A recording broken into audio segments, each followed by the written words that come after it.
himbau dan saling mengingatkan di mana sholat id dilaksanakan 2 rakaat. Dalam rakaat pertama, setelah takbiratul ihram kita membaca doa iftitah. Setelah itu kita bertakbir sebanyak 7 kali. Di sela-sela takbir kita membaca tasbih subhanallah walhamdulillah wala ilaha illallah wallahu akbar. Dilanjutkan dengan bacaan suratul Fatihah dan surah. Kemudian untuk rakaat kedua, setelah bangun dari sujud kita takbir lagi sebanyak 5 kali. Di sela-sela takbir kita membaca tasbih seperti pada rakaat yang pertama. Kemudian diteruskan dengan membaca suratul Fatihah dan diteruskan dengan surah. Mungkin itu yang dapat kami sampaikan. Kami selaku khotib nanti dalam khutbah pertama seperti biasa baca takbir 9 kali, diawali takbir 9 kali dan kedua dengan 7 takbir. As-salatu jami'ah.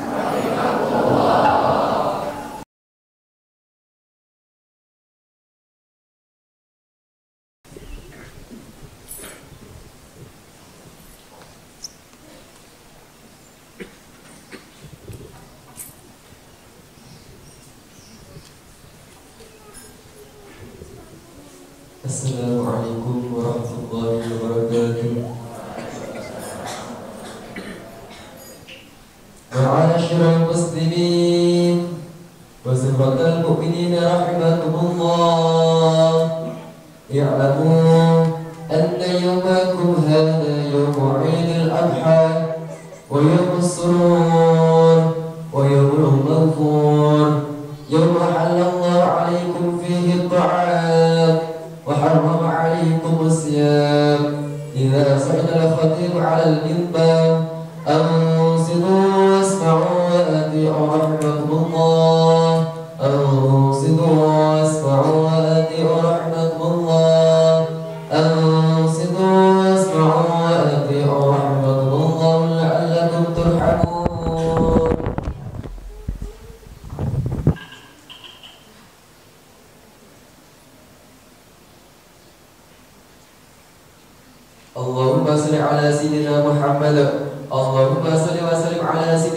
محمد اللهم صل وسلم على سيدنا محمد وعلى آل سيدنا محمد والحمد لله رب العالمين. اللهم قول الإسلام والمسلمين والمسلمات والمؤمنين والمؤمنات الأحياء منهم والأموات وانصرهم على مؤد الدين. رب اختم لنا منك بالخير ويا خير الناصرين برحمتك يا أرحم الراحمين.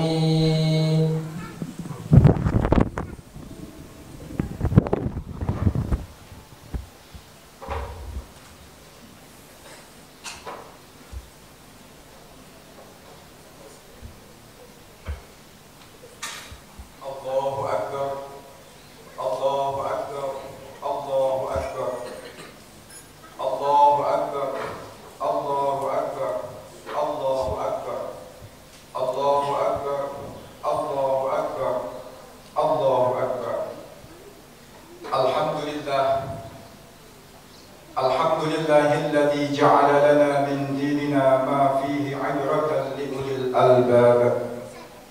أشهد أن لا إله إلا الله وحده لا شريك له الملك الوهاب، وأشهد أن محمدا عبده ورسوله الناطق بالحق وفصل الخطاب.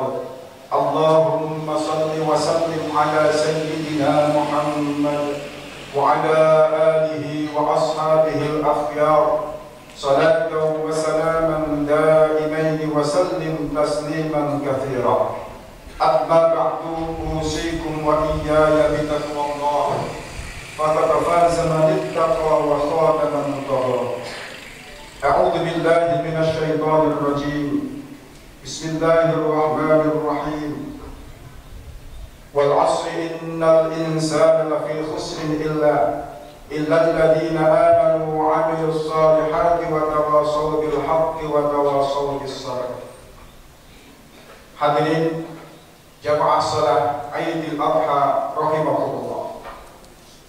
Di dalam pagi yang sangat cerah dan sangat segar ini, marilah kita kuatkan azam, kuatkan keinginan dalam hati kita untuk selalu dan selalu meningkatkan ketakwaan, keimanan kita kepada Allah Subhanahu wa Ta'ala.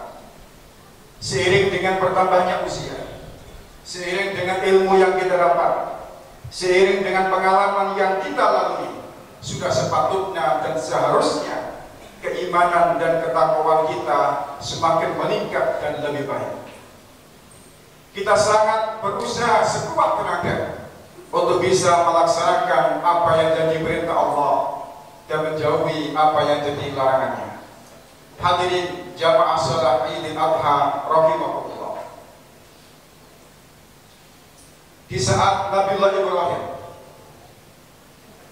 melihat putranya Nabiullah Ismail, di mana beliau sering dengan putranya, memberikan pertanyaan yang sangat menyayat hati, sangat pedih rasanya di telinganya, di mana dalam sebuah ayat dikisahkan, A'udzubillahi minasyaitonir rajim, Rabbi habli minas salihin.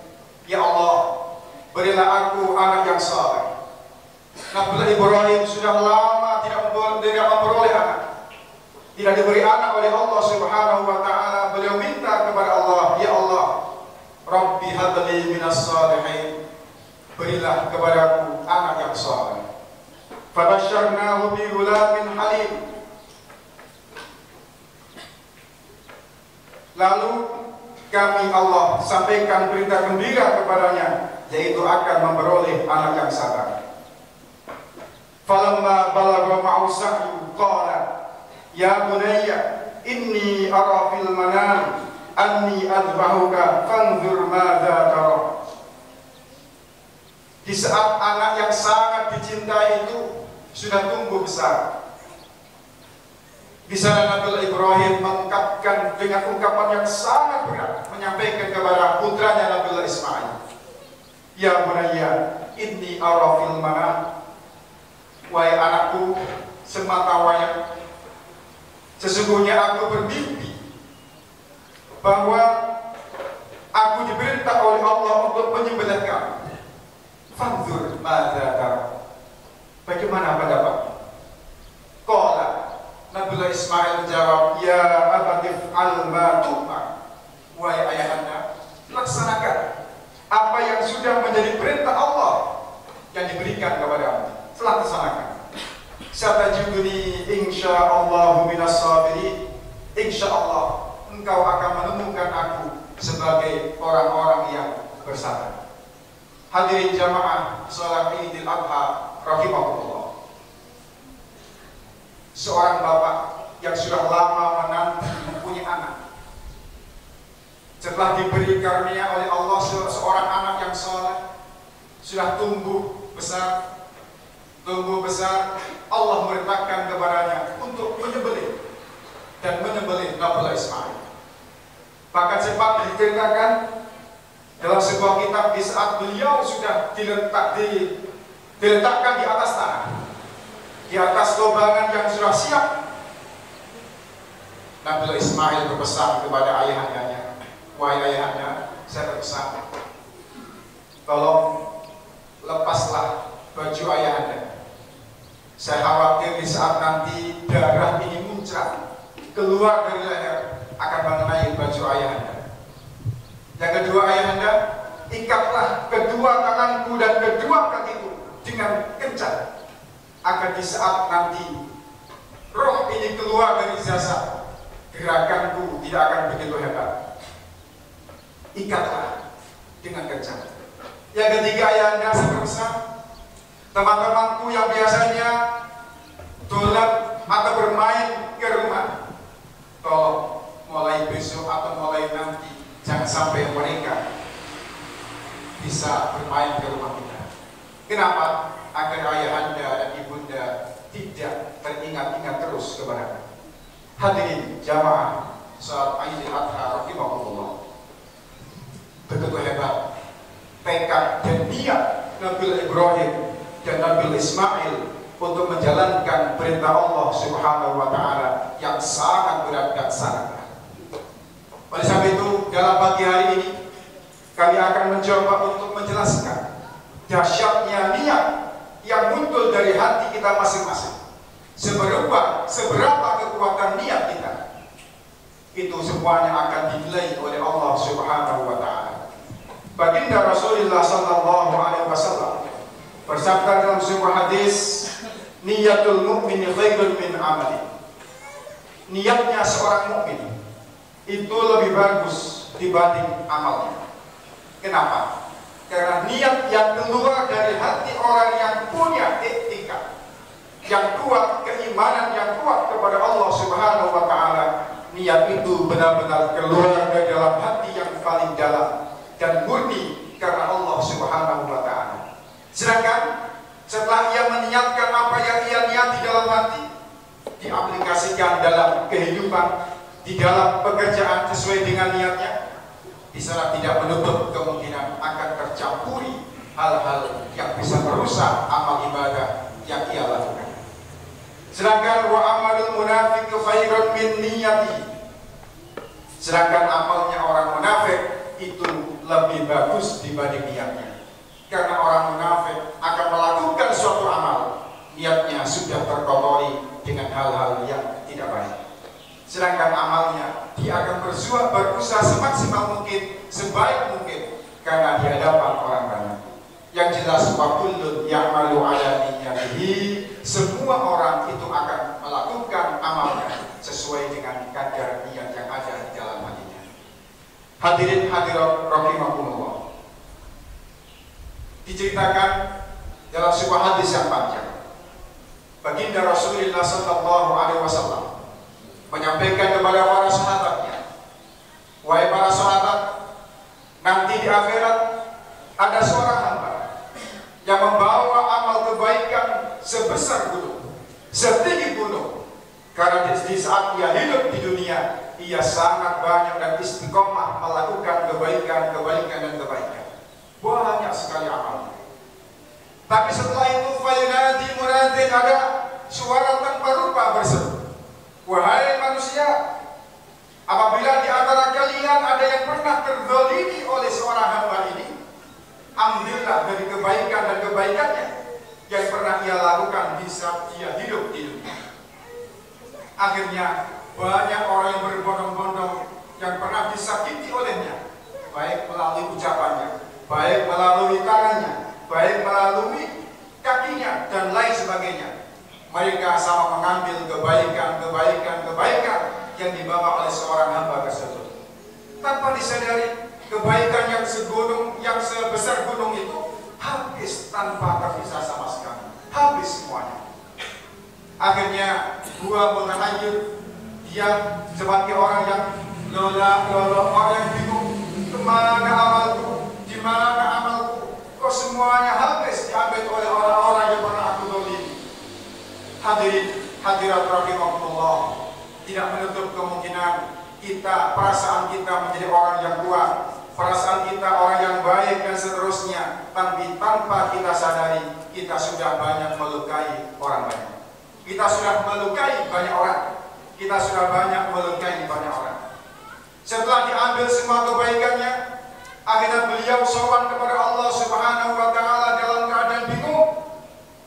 Akhirnya Allah Subhanahu wa taala mengatakan, bersabda kepada seorang hamba ini, "Wahai hambaku, aku punya buku catatan yang luar biasa, di mana semua malaikatku tidak ada yang tahu. Bahkan semua makhlukku, baik jin atau manusia atau hewan dan seterusnya, mereka semuanya tidak ada yang tahu. Benar-benar aku simpan rapat dan aku kunci dengan rapat."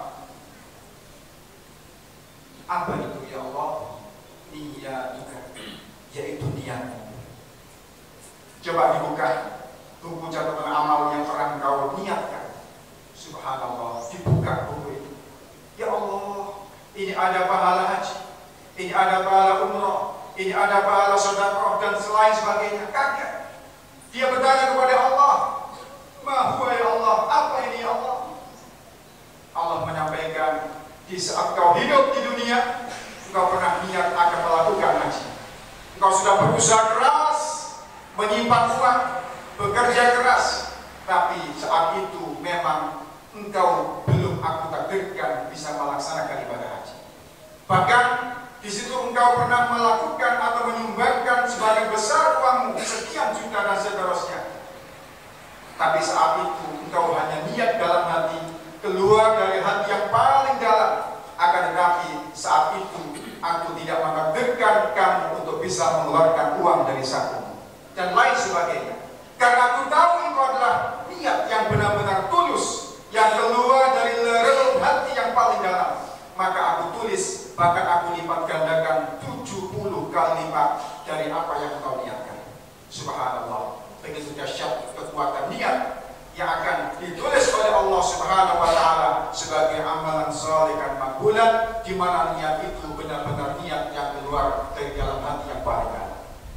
Dan perlu kita garis bawahi di mana ada sebuah hadis baginda Rasulullah sallallahu alaihi wasallam.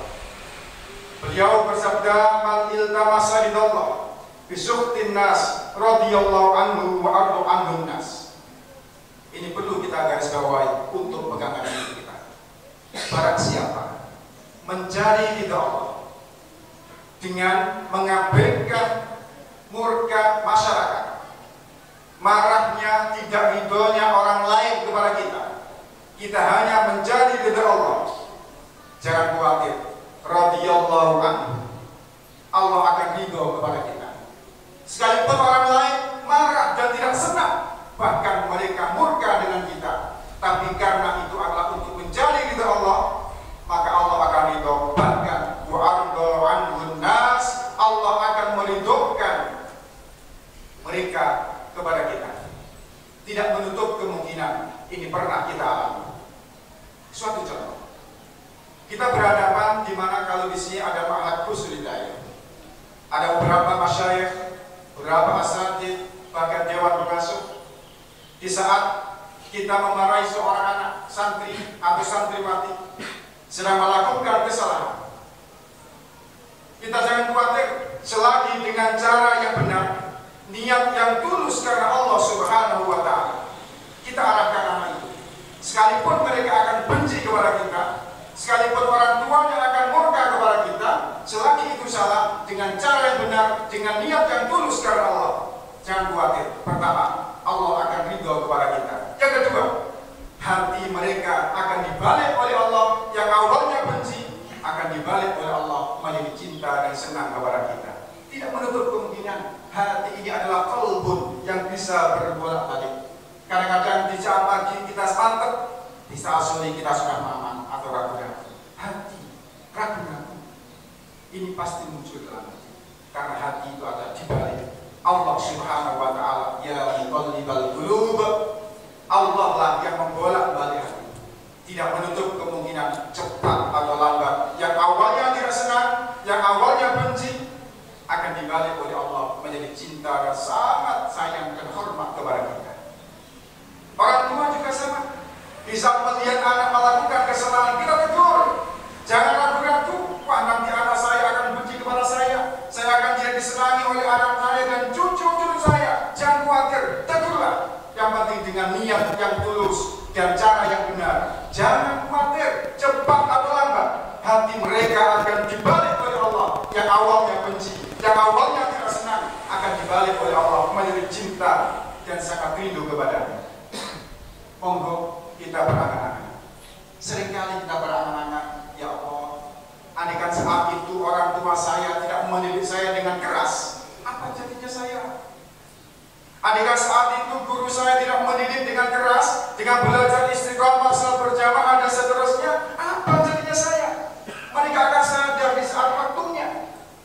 Karena umur itu berpengaruh, hadirin hadirat. Umur itu berpengaruh, pengalaman juga berpengaruh, ilmu yang ia dapat juga berpengaruh. Jangan khawatir, cepat atau lambat hatinya akan dibalik oleh Allah menjadi orang yang cinta dan senang kepada kita, selagi dengan niat yang tulus karena Allah dan cara yang benar. Diteruskan hadis tersebut, wa man iltama sidallah bisuktillahi sabitallahu alaihi wa asqata alaihin nas. Barang siapa yang mencari ridha Allah, barang siapa yang mencari ridhonya masyarakat, ridhonya orang lain, mencari senangnya, simpatinya orang lain kepada kita, dengan mengalahkan murkanya Allah kepada kita, sakhitallahu alaihi, Allah akan murka kepada kita. Bahkan wa asqata alaihin nas, bahkan Allah akan membuat mereka yang awalnya senang, cinta, simpati dengan kita, akan dibalik oleh Allah menjadi orang-orang yang benci dan murka kepada kita. Tidak menutup kemungkinan itu semuanya akan terjadi. Oleh sebab itu, dalam khutbah di pagi yang cerah dan bahagia ini, kita harus melakukan hal yang sesuai dengan apa yang diperintah oleh Allah Subhanahu wa Ta'ala, dengan dasar-dasar yang mantap, sehingga kita melangkah, kita berucap, kita berpikir dengan semuanya sesuai dengan perintah Allah Subhanahu wa Ta'ala. Hadirin hadirat rahimakumullah, dengan khutbah yang sedikit panjang ini, mudah-mudahan hati dan pikiran kita dibuka oleh Allah Subhanahu wa Ta'ala. Kita semuanya diberi futur, kita semuanya diberi munuh, hidayah taufik Allah selalu mengucur kepada kita, dan kita semuanya berharap kapanpun, dimanapun, pagi atau siang, sore atau malam, Allah memanggil kita. Mudah-mudahan kita semuanya dalam keadaan husnul khotimah. Ucapan terakhir yang keluar dari sini adalah ucapan la ilaha illallah Muhammadur Rasulullah sallallahu alaihi wasallam. Amin amin ya rabbal alamin. Ja'alallahu wa iyyakum minal faizin al-aminin wa adkhalana wa iyyakum fi ibadihi salihin wa qur rabbi fi warham wa anta khairur rahimin. اللهم صل وسلم على سيدنا محمد وعلى آل سيدنا محمد.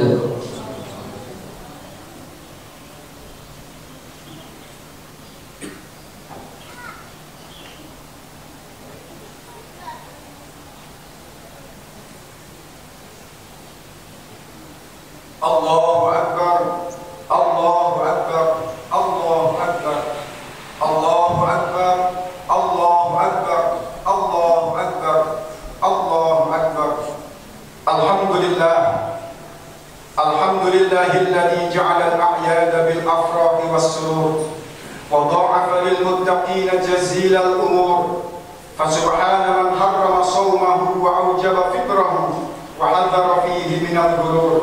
أحمده سبحانه وتعالى فهو أحق محمود وأجل مشكور، وأشهد أن لا إله إلا الله وحده لا شريك له شهادة يشرح الله لها لنا الصدور، وأشهد أن سيدنا ونبينا محمدا عبده ورسوله الذي أقام منار الإسلام بعد الدثور. اللهم صل وسلم على سيدنا محمد وعلى آله وصحبه صلاة وسلاما دائمين متلازمين إلى يوم البعث والنشور. أما بعد فيا أيها الناس اتقوا الله تعالى واعلموا أن يومكم هذا يوم عظيم، فأكثروا من الصلاة على النبي الكريم. وقال تعالى في كتابه الكريم: إن الله وملائكته يصلون على النبي يا أيها الذين آمنوا صلوا عليه وسلموا تسليما.